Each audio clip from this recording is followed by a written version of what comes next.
जय श्री राधे। जय श्री कृष्णा। मित्रों, आज की कहानी बहुत ही प्रेरणादायक कहानी है। जब एक साधु बाबा को एक स्त्री के हठ के कारण दूसरा जन्म लेना पड़ा। दोस्तों, एक स्त्री के आगे आम मनुष्य तो झुकता ही है, उसकी हर इच्छा की पूर्ति करता है। लेकिन जब एक साधु महात्मा एक स्त्री की मनोकामना पूर्ण करने एवं उसकी हट के सामने साधु भी झुक जाए तो उसे स्वयं अपना शरीर त्याग कर उस स्त्री की हट को पूर्ण कर दे, तो जो भी इस कहानी को सुनेगा तो अचरज में ज़रूर पड़ जाएगा। मित्रों, कहानी को पूरा सुने, चैनल को सब्सक्राइब जरूर करें। चलते हैं कहानी की ओर। मित्रों, एक जंगल में एक साधु महात्मा एक गुफा में घोर तपस्या करते थे। वह महात्मा जी हमेशा तपस्या में लीन रहते थे, किसी से बात नहीं करते थे। इसलिए उनका नाम मौनी बाबा हो गया। वह अपनी तपस्या में इतने लीन थे कि किसी से बात नहीं करते थे। जो भी भक्त उनके पास आते उन्हें अपना आशीर्वाद हाथ उठाकर देते। उनका इतना तेज था कि जिनको आशीर्वाद दिया उनका हर कार्य पूर्ण हो जाता था। साधु महात्मा के चारों तरफ चमत्कार के चर्चे थे। उसी गुफा के पास एक राजा का राज्य था। राजा की दो रानियां थीं। राजा के राज्य की प्रजा राजा के शासन से बड़ी ही खुशी थी, लेकिन राजा के पास कोई संतान नहीं थी। राजा की दोनों राजकुमारियां संतान विहीन थीं। राजा संतान पाने के लिए कई यज्ञ किए, साधु संतों से मिले, ज्योतिषों से पूछा, लेकिन कहीं से संतान की प्राप्ति नहीं हुई। राजा का जीवन हमेशा दुखी था। उनको चिंता होने लगी कि मेरे बाद राजपाट कौन संभालेगा। मेरे नसीब में तो संतान की प्राप्ति लिखी नहीं है। राजा परेशान होने लगा। इसी बीच राजा के मंत्रियों ने बताया कि हे राजन, अपने राज्य के पास एक जंगल में एक गुफा में एक साधु महात्मा मौनी बाबा तपस्या में लीन रहते हैं। जो भी उनके पास जाता है उनके आशीर्वाद से हर मनोकामना पूर्ण होती है। उनका दिव्य चमत्कार है। राजा ने अपनी छोटी रानी के साथ रथ पर सवार होकर जंगल में मौनी बाबा के दर्शन करने के लिए गुफा की तरफ चल दिए। राजा ने अपनी रानी के साथ गुफा में अंदर जाकर देखा तो मौनी बाबा शंकर जी की तपस्या में लीन थे। उनका दिव्य चमत्कार था।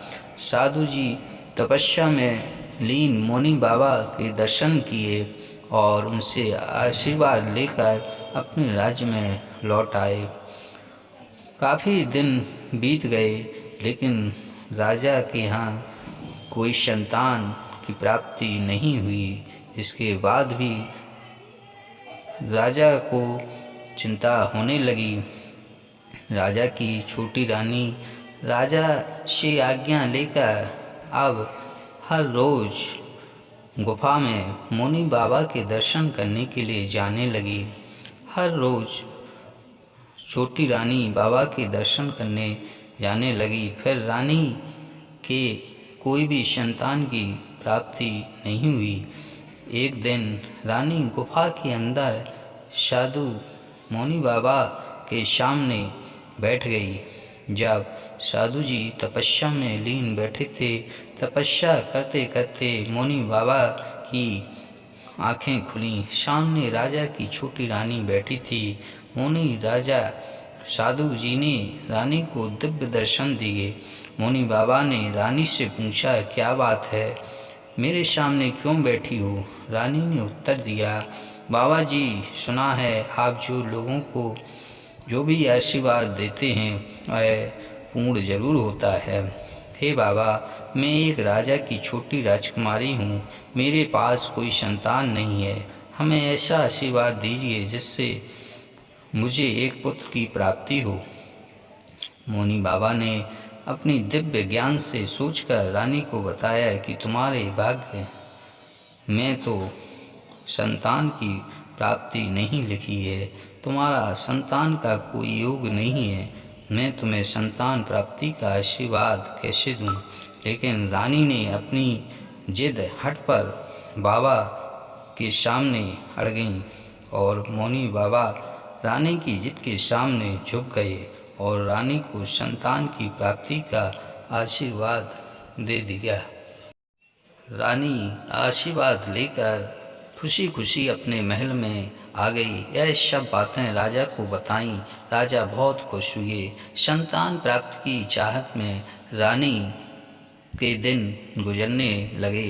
उधर मुनि बाबा को यह चिंता होने लगी कि हमने रानी को संतान प्राप्ति का आशीर्वाद तो दे दिया, लेकिन यह सब कैसे होगा? तो मुनि बाबा ने अपने दिव्य ज्ञान से यह विचार किया कि अब मेरा जीवन पूर्ण हो गया है और मुझे शरीर छोड़ना ही है और मरना ही है, तो मरकर क्यों ना मैं रानी के गर्भाशय में जाऊं, जिससे उन्हें संतान की प्राप्ति हो जाए। समय आने पर मुनि बाबा ने शरीर त्याग कर रानी के गर्भाशय में प्रवेश किया और धीरे धीरे रानी के यहाँ एक संतान की प्राप्ति हुई। संतान की प्राप्ति होने के बाद वह छोटा बालक धीरे धीरे बड़ा हुआ। वह 15 साल का हो गया, लेकिन वह मुझसे कुछ नहीं बोलता था। राजा और रानी को यह सुनकर बड़ा दुख हुआ कि संतान की प्राप्ति जैसे तैसे हुई, लेकिन यह बालक मुँह नहीं खोलता। उन्होंने कई यज्ञ किए और साधु महात्माओं और वैद्यों से पूछा कि यह कैसे मुँह खोलेगा, कैसे मुँह बोलेगा, लेकिन किसी ने उसको बोलना नहीं सिखा पाए।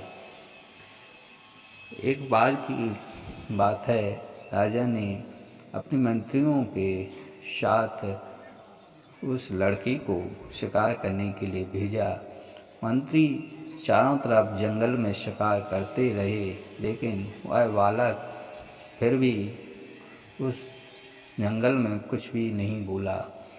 मंत्री और वह बालक राजा के दरबार में वापस आ गया।